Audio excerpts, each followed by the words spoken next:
शुभम करोति मंगलम। प्रभु श्री राम की कृपा आप सभी पर बनी रहे। मैं रूपाली श्रीवास्तव आप सभी का हार्दिक स्वागत करती हूँ, अभिनंदन करती हूँ मेरे YouTube channel astro solution point और रूपाली श्रीवास्तव में।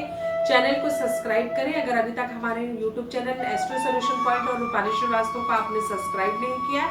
साथ ही साथ अगर आप मुझसे पर्सनल अपॉइंटमेंट चाहते हैं तो स्क्रीन पे दिखाए हुए नंबरों पे कॉल कर आप मुझसे पर्सनल अपॉइंटमेंट भी ले सकते हैं। आप सभी को चैत्र नवरात्रि की ढेर सारी शुभकामनाएं। मैं Rupali Srivastava astro solution point परिवार की तरफ से आप सभी को नवरात्रि की शुभकामनाएं देती हूँ। साथ ही साथ हम प्रार्थना करते हैं कि माता रानी आपके जीवन में चल रहे सभी कष्टों का नाश करें।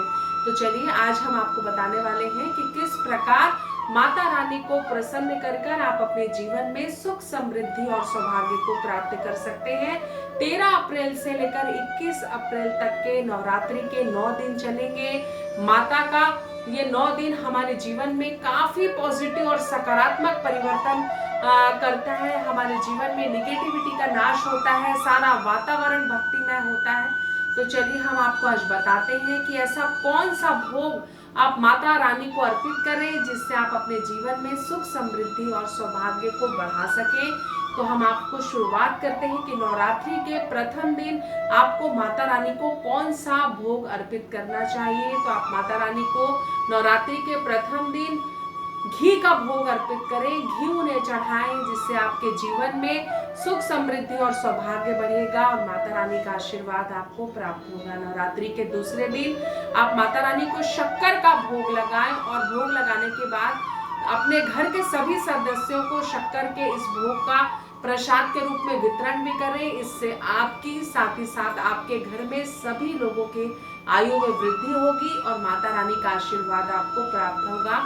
साथ ही साथ नवरात्रि के तीसरे दिन हमें क्या करना है, तो नवरात्रि के तीसरे दिन हमें माता रानी को खीर का भोग लगाना है जिससे कि आपके जीवन में दुखों का नाश होगा और आप अपने जीवन में कष्टों से मुक्ति पाएंगे। जितना ज्यादा से ज्यादा प्रसाद का वितरण कर सके अपने सक्षम अनुसार, अपने श्रद्धा के अनुसार, क्यों उससे आपको लाभ होगा, क्योंकि प्रसाद माता रानी का जितना ज्यादा आप बांटेंगे उतना ज्यादा उनका आशीर्वाद आपको प्राप्त होगा। तो चलिए अब हम चर्चा करते हैं कि हम नवरात्रि के चौथे दिन माता रानी को क्या अर्पित करें। तो नवरात्रि के चौथे दिन हमें माता रानी को मालपुए का भोग लगाना चाहिए। इससे हमारी बुद्धि का विकास होता है और अगर आपके संतान के में किसी भी प्रकार की पढ़ाई को लेकर कोई समस्या चल रही है, अध्ययन अध्यापन को लेकर कोई समस्या चल रही है, तो इससे आपको लाभ होगा। तो चलिए चर्चा करते हैं नवरात्रि के 5वें दिन हम माता रानी को कौन सा भोग लगाएं। तो नवरात्रि के 5वें दिन हमें माता रानी को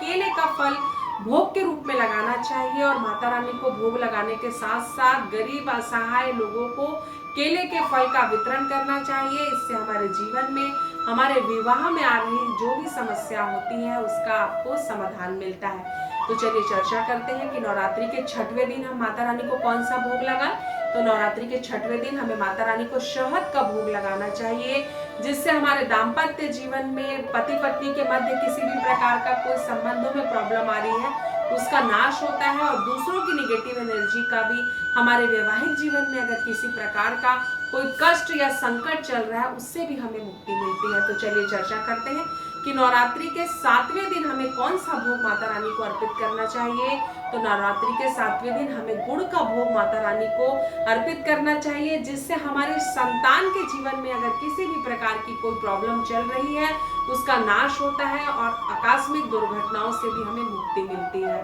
तो नवरात्रि के 8वें दिन हम कौन सा भोग लगाएं माता रानी को। तो नवरात्रि के 8वें दिन हमें नारियल का भोग माता रानी को अर्पित करना चाहिए जिससे कि अकाल मृत्यु का भय जीवन में नहीं रहता और माता का आशीर्वाद हमें प्राप्त होता है। साथ ही साथ नवरात्रि के 9वें दिन हमें माता रानी को तिल का भोग अर्पित करना चाहिए जिससे कि हमारे जीवन में जो भी कष्ट चल रहा हो, जो भी निगेटिव एनर्जी हो, हमारे साथ किसी प्रकार की दुर्घटना होने वाली है या कोई भी आकस्मिक दुर्घटना होने वाली है उसका हमें नाश होता हुआ दिखाई देता है और माता रानी हमेशा अपने भक्तों का, शत्रुओं का संहार करती है।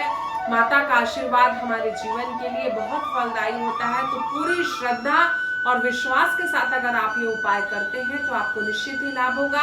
किसी भी उपाय को करने के लिए आपके श्रद्धा और विश्वास का होना अत्यंत जरूरी होता है। तो जो भी उपाय करें पूरी श्रद्धा और विश्वास के साथ करें। साथ ही साथ एक बार मैं आपको फिर से याद दिला दूं कि अगर आपको हमारे वीडियो अच्छे लगते हैं तो इसे लाइक और शेयर करना नहीं भूलिएगा।